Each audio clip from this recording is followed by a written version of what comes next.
आप सभी को मेरा नमस्कार। मैं आपका दोस्त अनुज कुमार और बिजनेस एडवाइजर अनुज कुमार, और आप देख रहे हैं अपना खुद का चैनल एबीएन न्यूज भारत। नौकरी की शुरुआत से ही कंपनी अपने कर्मचारियों की रिटायरमेंट की प्लानिंग करती है। इसके अलावा हम भी रिटायरमेंट के बाद इनकम जारी रखने के लिए काफ़ी निवेश करने वाली स्कीम ढूंढते हैं।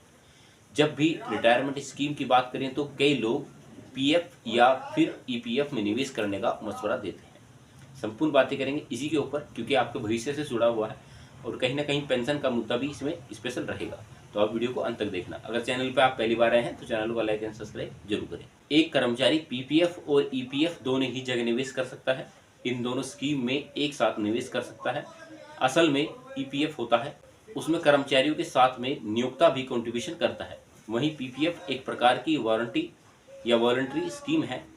इसमें आप अपने हिसाब से पैसा लगा सकते हैं। ईपीएफ एक रिटायरमेंट स्कीम है। इस स्कीम में कर्मचारी अपनी सैलरी का एक भाग डालते हैं। जितना कर्मचारी कंट्रीब्यूशन करते हैं, यही नहीं कंपनी के द्वारा भी कंट्रीब्यूशन किया जाता है। योगदान करने की रकम सैलरी स्ट्रक्चर के हिसाब से तय की जाती है। इस स्कीम में नौकरी करते समय भी कर्मचारी अधिकांश निकासी कर सकता है। बहरहाल पूरी निकासी रिटायरमेंट के बाद ही हो पाती है। पीपीएफ स्कीम एक प्रकार की रिटायरमेंट स्कीम है। ये रिटायरमेंट के लिए एक बड़ा फंड बनाने के साथ साथ टैक्स कम करने में भी हेल्प करता है। पीपीएफ में लॉगिन पीरियड 15 साल का होता है। बहरहाल एक समय के बाद इस फंड में कुछ पैसे निकाले जा सकते हैं। ये लंबे समय के लिए निवेश करने वाली स्कीम है। आपका खाता जिस बैंक में है उस बैंक के डेटा बैंकिंग या फिर मोबाइल बैंकिंग से भी कोई ऑप्शन चुनने का अवसर मिलता है। आपको ओपन पीपीएफ खाते में जाकर सेल्फ खाते पर क्लिक करना है। आपको स्क्रीन पर शो हो रहे फॉर्म को फिल करना है और 1 साल के मिनिमम खाते को जमा करना है। इसके बाद फॉर्म सबमिट करना है। अब आपके मोबाइल नंबर पर एक ओटीपी दर्ज होगा, यानी कि एक ओटीपी भेजा जाएगा। इस प्रकार आप घर बैठे आसानी से अपना पीपीएफ खाता ओपन करवा सकते हैं। खाते से जुड़ी सभी जानकारियां आपके मोबाइल नंबर पर भेज दी जाएंगी या आपके ईमेल नंबर पर भेज दी जाएंगी। अब करते हैं पुरानी पेंशन योजना को लेकर जिक्र। क्या आप या आपके परिवार का कोई भी केंद्र सरकार का कर्मचारी है? पुरानी पेंशन स्कीम को लेकर सरकार ने बड़ा अपडेट जारी किया है। केंद्र की मोदी सरकार चुनाव के बाद कर्मचारियों को बड़ा तोहफा दे सकती है। सूत्रों से मिली जानकारी के मुताबिक केंद्र की मोदी सरकार जल्द ही देश के कर्मचारियों को एक बड़ा तोहफा देने जा रही है। यह तोहफा सिर्फ उन्हीं कर्मचारियों को दिया जाएगा जो केंद्र सरकार के अंतर्गत आते हैं। मोदी ने अब सभी केंद्रीय कर्मचारियों को सरकारी वृद्धावस्था पेंशन देने का अधिकार दे दिया है। कर्मचारी 31 अगस्त तक पुरानी पेंशन या राष्ट्रीय पेंशन प्रणाली योजना का लाभ लेना शुरू कर सकते हैं। अगर सभी राज्यों में पुरानी पेंशन योजना फिर से लागू हो जाती है तो सरकारी कर्मचारियों को राहत मिलेगी, लेकिन इसका देश की आर्थिक स्थिति पर गंभीर असर पड़ सकता है। जब तक देश की आर्थिक स्थिति सुधर नहीं जाती तब तक सभी राज्यों में पुरानी पेंशन योजना करना मुश्किल होगा। सरकारी कर्मचारी पेंशन योजना के तहत पेंशन लाभ उपलब्ध है। ईपीएफओ के सभी पात्र सदस्य अपनी उम्र के अनुसार पेंशन प्राप्त करना शुरू कर सकते हैं या करने की तारीख से पेंशन का लाभ उठा सकते हैं। पेंशन राशि हर मामले में अलग अलग होती है। अगर कोई सदस्य 58 वर्ष की आयु में सेवानिवृत्त होने के बाद पेंशन लेना शुरू कर सकता है, तो हालांकि सदस्यों को 58 वर्ष की आयु होने तक 10 वर्ष तक सेवा करनी अनिवार्य होती है।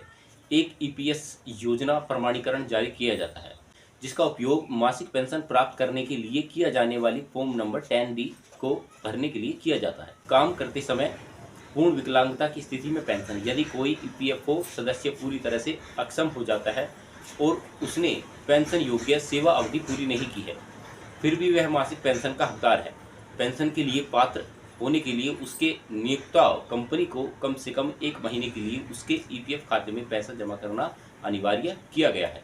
अब चर्चा करते हैं कर्मचारी की मृत्यु होने पर परिवार को पेंशन। अब कर्मचारी विकलांग होने की स्थिति से मासिक पेंशन प्राप्त करने का पात्र होगा और जीवन भर पेंशन प्राप्त करता रहेगा। हालांकि कर्मचारियों को यह सत्यापित करने के लिए चिकित्सा परिणाम या परीक्षण से गुजरना पड़ेगा। सदस्य अब वह काम नहीं कर सकता जो कि वह विकलांग होने से पहले कर सकता था। रोजगार के दौरान किसी कर्मचारी की मृत्यु होने पर नियोक्ता कंपनी कम से कम 1 महीने के लिए कर्मचारी के ईपीएफ खाते में पैसा जमा करती है। यदि कर्मचारी ने 10 साल तक काम किया है लेकिन 58 वर्ष की आयु प्राप्त करने से पहले उसकी मृत्यु हो जाती है, तो पुरानी पेंशन योजना 2024 शुरू होने के बाद कर्मचारी की मृत्यु पर मासिक पेंशन दी जाएगी। इस योजना के तहत समय समय पर कर्मचारियों को उनके वेतन की आधी राशि पेंशन के रूप में दी जाती है। पुरानी पेंशन शतरंज पेंशन में यदि कर्मचारी की मृत्यु हो जाती है तो उसकी पेंशन राशि तय हो जाती है। इस योजना में पेंशन देने के लिए कर्मचारियों के वेतन से किसी भी प्रकार की कोई कटौती नहीं की जाती। यदि आप सभी केंद्र सरकार के कर्मचारी और केंद्र के अधीन कर्मचारी हैं तो पुरानी पेंशन योजना की ताज़ा खबरें देश के सभी केंद्रीय कर्मचारियों के लिए अच्छी खबर हो सकती है। अधिसूचना में कहा गया है कि कर्मचारी ने 12 दिसंबर 2003 को केंद्र को छोड़ दिया था। उनका चयन अगस्त में हुआ था। अब केंद्र सरकार सभी कर्मचारियों को पेंशन की सुविधाएं देने जा रही है। पुरानी पेंशन योजना, यदि सभी कर्मचारियों का चयन 2000 में हुआ तो सभी को पुरानी पेंशन की सुविधा दी जाएगी। इस वीडियो के अंदर मैंने आपके साथ दो बातें शेयर की, दोनों ही मेरे ख्याल से आपके लिए कहीं ना कहीं लाभदायक और विशेषकर वो वीडियो होंगी या वो मुद्दे होंगे आपके लिए जो वाकई ही आपको लाभदायक देने वाले होंगे।